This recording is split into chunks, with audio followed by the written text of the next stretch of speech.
بسم اللہ الرحمن الرحیم۔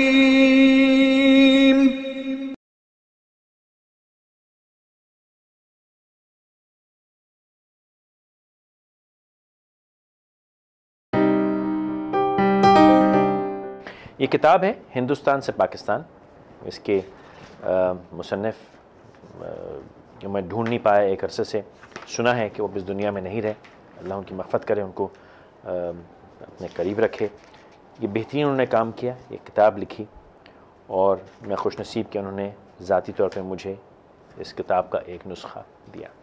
یہ وہ کتاب ہے جب میں پڑھتا ہوں تو خون کے آنسو رونے لگتا ہوں، اور اس کا صفحہ نمبر 508 پہ یہ مضمون ہے خون کے آنسو۔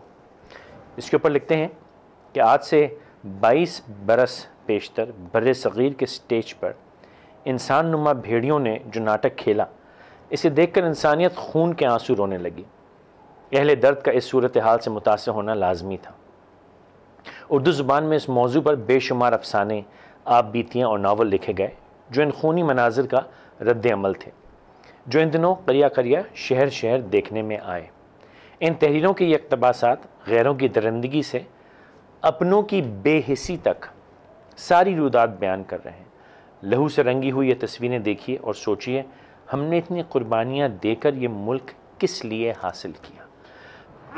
اس کے بعد جو چند صفحات ہیں اس میں ناولوں سے، کھیلوں سے، ناولیٹ سے کچھ اقتباسات ہیں۔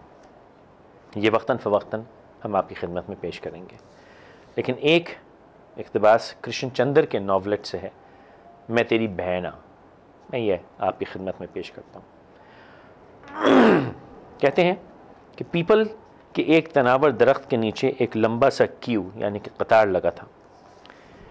میں نے قریب جا کر ایک آدمی سے پوچھا جو ایک پھٹی سی قمیض اور ایک میلی سی پتلون پہنے تھا، یہاں کیا راشن ملتا ہے؟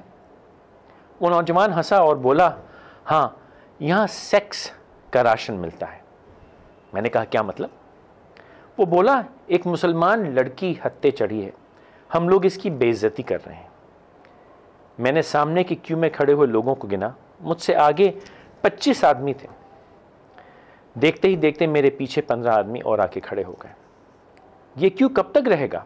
میں نے اسی نوجوان سے پوچھا۔ جب تک لڑکی مر نہیں جاتی، نوجوان نے جواب دیا۔ تھوڑی دیر تک تو میں کیو میں کھڑا رہا، لوگ باری باری آگے بڑھتے تھے، پھر بھی کیو بہت لمبا تھا اور اس لڑکی کی چیخیں بڑی دل خراش تھیں۔ کھڑے کھڑے میرے دل کو کچھ ہونے لگا، جیسے کوئی میرے کو مٹھی میں لے کر دھیرے دھیرے مسل رہا ہو۔